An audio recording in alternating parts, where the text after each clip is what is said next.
Hey guys, this is Crab Hunter, and welcome back to another channel update. Huzzah! And welcome to the first update with me talking to you via webcam. Huzzah! Anyway, so if you like this kind of style, let me know. Anyway, so today's channel update, we're going to go through a fair amount of subjects, a couple of which revolve around the Attila campaign, which we're going into in a second, and another one which is kind of further into the distance, but still awesome. Anyway, so going on to the Attila campaign. Now, for tomorrow's episode, which at the time of now it is the 30th of April, so bye bye April. Nice knowing you. Thanks for the Easter eggs. Um, Basically, for tomorrow's episode of Attila, which is the 7th episode, also will be the last episode of the Attila series, as well, basically, the short answer as to why it will be the last episode is because it's becoming really frustrating. I don't enjoy it anymore, and I don't really want to have to drag you guys through me not enjoying it anymore. I kind of don't really. If I don't enjoy something, I'm not likely to record it. So rather than drag you through it, I thought, you know what? No, let's just cut it off and go to one which actually we all both can enjoy and we can all have a laugh at. Um, the long answer as to why that is basically a number of things. First of all, I will tell you right now, I'm not the greatest Total War player. I'm never going to say I am. I know there are far more channels out there, far more people out there who probably found this to be difficult perhaps when they first tried it, but then they got into it and things are working great. My hat's off to those people, they're great. Strategic-wise, I'm more of a PvE person, and I'm not even... When it comes to the civilization management, I'm okay. Like, some games I'm better at than others. For example, I really enjoy the Shogun 2-esque style of management, the Tengoku Dai or the Fall of the Samurai. Freaking love those. Rome 2, another good game. It's really close tie as to whether I prefer the Rome over the Shogun, but they're very close. Really, it's like a hair's breadth as to what I prefer. But those two systems of managing a settlement, I adore. You know, even more than the previous older games. I adore them. I love them. It's so much more fun playing a campaign like that. Sometimes I end up going like half an hour to even 2 hours almost, not fighting an actual battle. Sometimes, not because I don't want to. I end up fighting certain things, but the battles. I just love the civilization aspect of those games.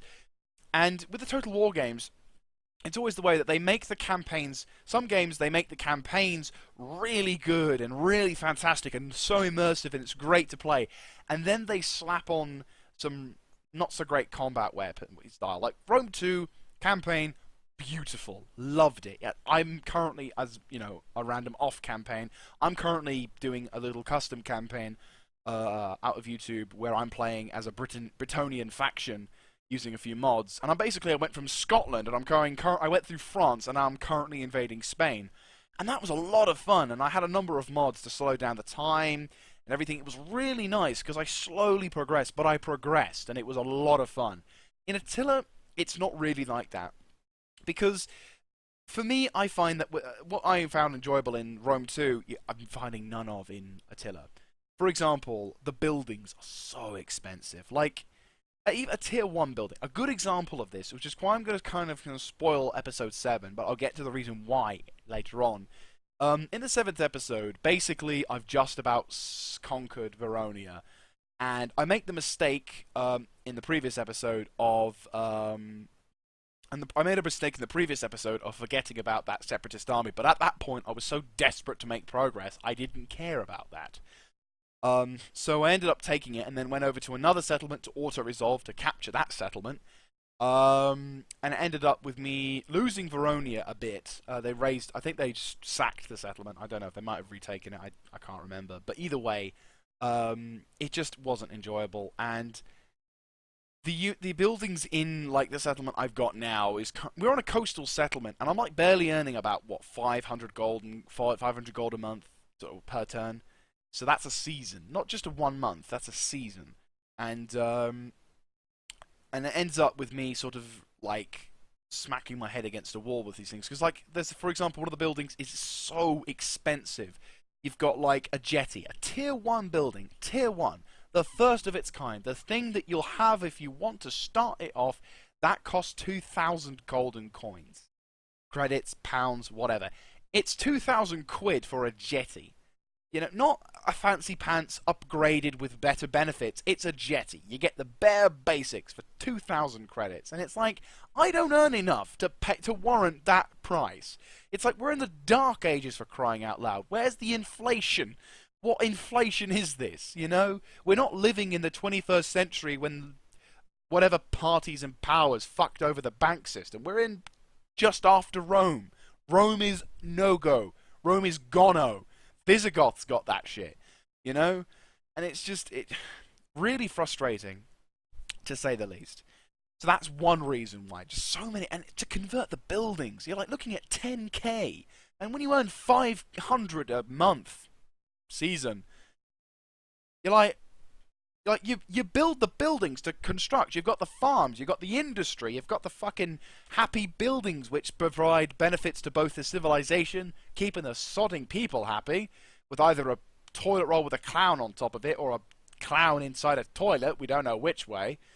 And they're like, ends up with, you know, and you're only earning 500 from that. So to convert a city which you've captured, you can't actually convert to give you the benefits of the city because that costs 10,000. You're like, is it that hard to take the Roman painting down and slap your own on? No, it's not worth 10,000. Fire the man who thought of that, sort of deal. So you go on to that. That was annoying, to say the least. But what really screwed things over was the fact that every unit, when you go into the tech tree, and I don't know whether they're going to change this, but I'm hoping, well, there are already mods. Like after the first few weeks of release, they made mods about it, where basically if you upgrade your units via the research tech tree, it basically upgrades every unit you have of that type.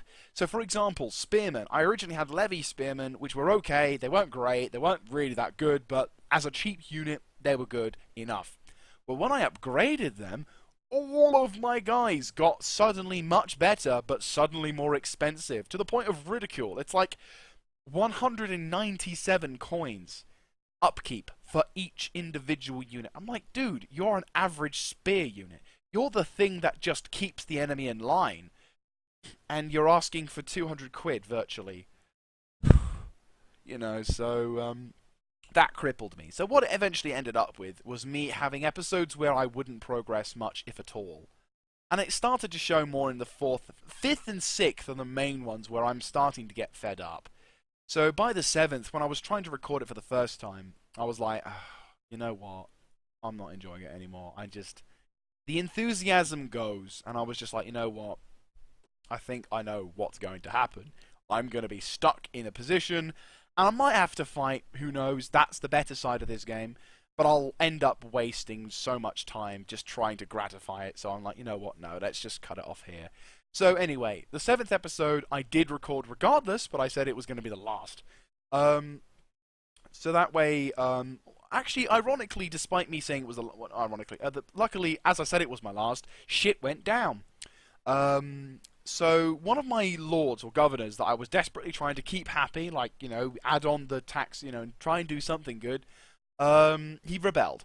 And somehow, I don't know why, was able to conjure up a onager, which is the most expensive thing you can have. Like, an artillery piece in Attila is expensive as Christ. Literally, Jesus Christ must have made it, because that's how much it costs. And he had one completely there, and I'm like, fair enough, logically, whatever. So he decides to kick me out one of my settlements. I end up having a relatively decent army anyway, right outside. So I'm like, right, just march my way over to you and fight. And that's when the game became even more awesome again. You know, it worked. That's when I love it. And Attila fighting aspects is brilliant. The game is gorgeous. The realistic units are there, like realistic, you know, the units that look sexy as fuck when they're fighting. It's like, yeah, you know, high definition graphics. You can see the blood as some poor bastard gets his entrails ripped out. You can see, it's like the graphics are so good. You can see if you raise your camera up and you look over the, you're like, I can see the settlement, and you could almost have a look at one of the guys having a shit on the toilet. That's how good it looked. If you had a pair of something or whatever, you could basically, the graphical detail of the game is astounding. And there were 2 battles in that episode. First of all, it was a fight outside the settlement that had rebelled, which was awesome.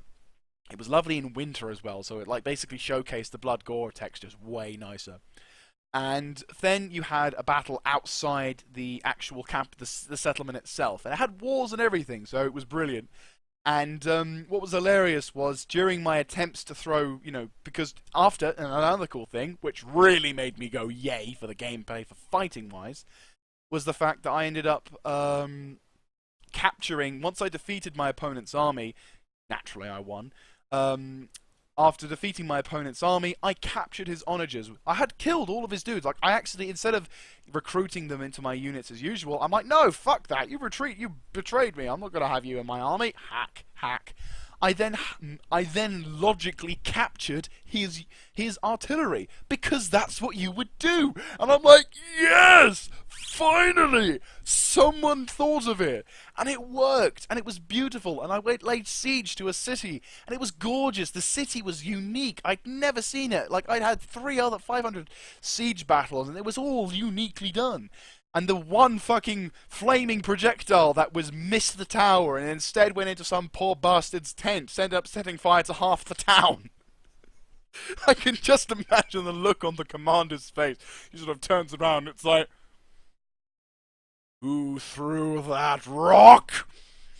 And there's just this guy going. But it ended up working out for me in the end. But still, it was absolutely hilarious. But still, it went to show how gorgeous this game worked. It was so good. Just the campaign sucks. At least in my perspective. Maybe you guys have probably found that you have worked through it better, but still, to summarize it in total, the campaign side of Attila, just in my opinion, I don't enjoy. It just, what it does is it makes you feel like you're barely surviving. And as a game which is all about creating a civilization to weather the storm, which is part of the experience, I'm not gonna lie, but what it does is it doesn't really give you that gratifying feeling. It's like you barely amble on, and you just instead of being like right, we're weathering the storm, but I can see a path ahead. It's like I couldn't see a path ahead. I literally could only see that's the shit creek. I got no paddle. It just sucked, basically. I just didn't enjoy it. So I thought, you know what, rather than drag you guys through however many episodes before I raged quit, or just said, you know what, bleh, I thought, you know what, let's just cut it off now. So what I'll do is, for the next episode, is I will be making, well, for this episode on Friday, I'll make like a summary video talking about the important bits. And also talking about the battle and how things go, what I did and how I did it, and that way then you guys can get a little bit of a quick upstep and knowing what's going on, and then obviously I'll start working on the next series. I might take a break from Total War for like a week, and then we'll go straight back into it again, just so that way I know what I'm doing sort of deal. But still, it's annoying, don't get me wrong. My apologies are out there for you guys who were watching it. I was enjoying it as well, but when it ends up with a campaign just treating you like crap and you have literally no way of fighting your way through it unless you cheat, and I wasn't going to cheat there, it's just not enjoyable anymore, or no longer as enjoyable as I'd hoped it would be for a recording. I will go back to it eventually, but it just mods. I gotta do mods on that one. That game needs mods, especially the one with the unit upkeep. Like, if I can just keep my cheaper units, thanks, that would have made life so much easier. If I just could have my cheap units, that campaign would still be going right now. I would still be playing it like a mother trucker, and I would be crawling my way through, but I could see an objective. But because of that, I couldn't afford the buildings, my nation was crumbling around me, I just didn't like it. It was just no longer enjoyable to record and play. And I've been going on for about 14 minutes, so let's wrap everything else up before I end up spending half an hour just ranting over him. So anyway, the reason why I'm also talking to you about it in this regard is because of my shadow play. Now, shadow play, if you don't know, is basically a I say sort of free software, because basically I think you need an NVIDIA graphics card and the experience. The GeForce experience is free, but you need an NVIDIA graphics card. So that's kind of where I suppose the price comes from. Now, and your rig has to be relatively decent in order to handle said programs. So if you haven't got the greatest computer but a decent graphics card like I had on my Vista, no go. And basically Shadowplay is a recording software which comes with GeForce Experience that allows you to record virtually the same high quality footage that I was showing you guys from Fraps, but but taking up much less memory, and it was also way more, way easier to, way easier to work with. It wasn't as complicated. It was much easier. Like literally, all it did was you go to the GeForce Experience, you go to the preferences, you set everything up, and then boom, you're recording for however long, for how much time. You can even set it so that you have the shadow play, or you can just manually record, which is what I do, and it's way more enjoyable. Way more enjoyable to have. So that's a cool thing about this thing. The downside, of course, or at least in my case for this one, was the fact that whenever I get an update, and on this occasion I don't know why it really did. I think it was because of the Grand Theft Auto thing. But there was an update for Grand Theft Auto and a driver update. And basically, I hadn't noticed until recently. There was like, oh, you can update your driver for Grand Theft Auto 5. And because Grand Theft Auto 5 still is quite unreliable, I thought, well, maybe this is the reason why it's crashing on occasion. So I thought, well, let's download it. I downloaded it, and then did the usual thing. I made sure, I went onto the Shadow Play, I activated Shadow Play. What I didn't notice, of course, was the fact that it had reset every preference. Yeah. Like, I had the recording button set up, because I thought, oh, that's fine. But then, the recording system was all there, but then I clicked onto the recording thing, I recorded the episode of Attila, a couple of other things as well, but they're not so bad as Attila. Like, whenever I record, I don't use Audacity. When I literally record an Attila episode, I literally click on the recording button and I play, and I use the microphone and the recording software, not Audacity. Maybe in the future I should probably try it, but right now I'm like, no, I'd rather just do it live on scene. I kind of prefer the first reactionary thing. Well, okay, I prefer using it without the Audacity. It's much easier. So anyway, I did that, and I didn't notice that my voice wasn't in the video until I watched it. Because what happened was it reset all the preferences, not only for how good the quality of footage is, which luckily it was still good, but only because of the fact that it was on high quality. But unfortunately it also meant that you could only hear the in-game audio and other programs around it. So basically you could only see my mouse pointer and you could only hear the in-game audio. Shit. So that was I thought it was an episode wasted. But then having decided it was going to be the last, I thought, you know what, screw it, I'll just do a summary episode. So that's what it's going to do. I'm basically just going to summarize it, I'll show you the important bits, and then I'll sort of say, right, that's it for the series, and sort of work on to something else from there. Hopefully it's going to be way more enjoyable. Anyway, before this thing takes us we've gone well over our normal time, this is a new record. Well, before we take this thing well over our time, let's round things off with a couple more subjects. A little bit more positive, though. In the far future, and when I say far future, I mean in about a month's time, I might potentially have Armored Warfare stuff for you to show you.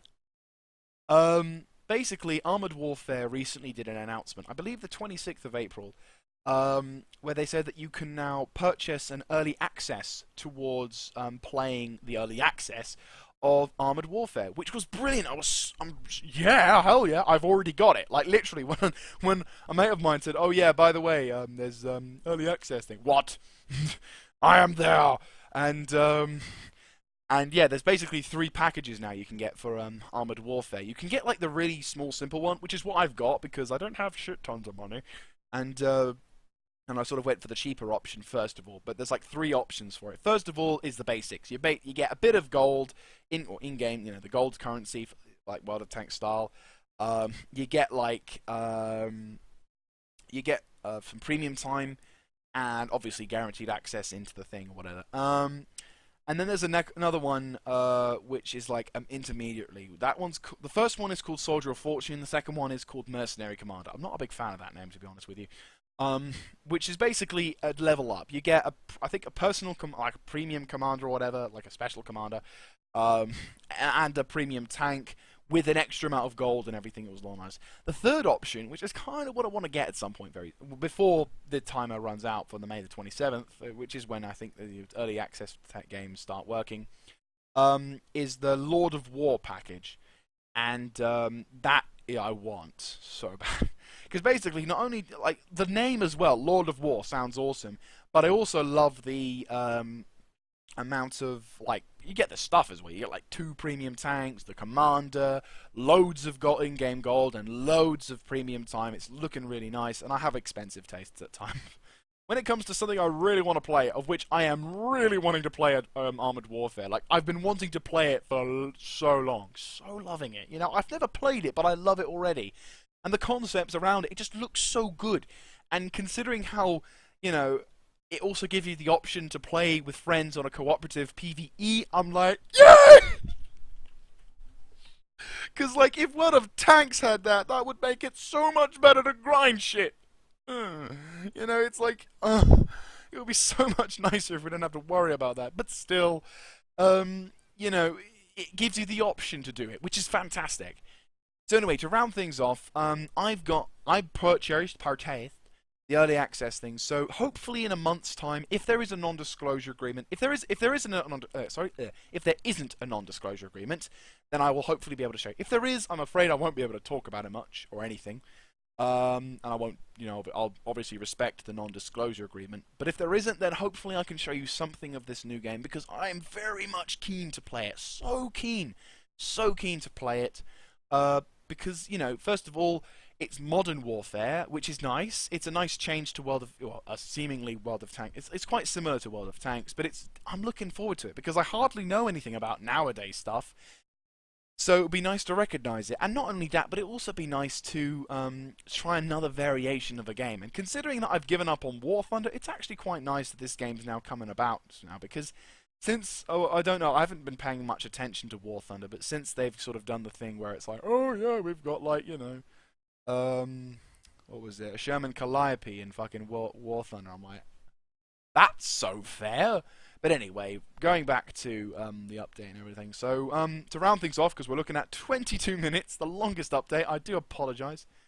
One last thing, which is World of Warships. I haven't done a video as of late, which I do apologise for. I really should. I have been playing the game, and it looks really nice. But then there's another... Wargaming released a premium ship, which is Tier 6. It's a battleship, so that's already nice. It's a British one, which is the sealing deal. It's the thing that said, right, I need to get this thing. It is the Warspite, and oh my god, it's the Royal Navy! Yes! Royal Navy! You know, I'm British, I love the Royal Navy, they're awesome. You know, I may not be a sea person by trade, but I love them. You know, my great-grandfather served on the HMS Hood and Ark Royal. So I'm very proud of him, and I'm very proud of like the fact that my family has been around the Royal Navy in that regard. So fantastic. And naturally, it means that I really would like to play something and sort of see what kind of ship he served on. So to have a premium battleship from the Royal Navy is great, considering this game hasn't got any Royal Navy. And only doesn't even have Bismarck yet. So I'm very much looking forward to them coming about. So anyway, to summarise this, because it's already coming up to 23 minutes, summary episode for Attila. Will be updating you on that sort of thing. I'll be finishing off the series, and I'll do a summary battle, summary thing. I've got the early access to Armored Warfare, which is great, and we'll hopefully do something along the lines of World of Warships. Defo want to do something along the lines of World of Warships at some point soon. So thank you very much for watching this first ever webcam update. Sorry it's taken this long. I hadn't realised me ranting would do this, but thank God there's a little marker to say how long I've been recording for. Anyway, so thank you very much for watching this. This is Crap Hunter signing out. Have a lovely day, guys.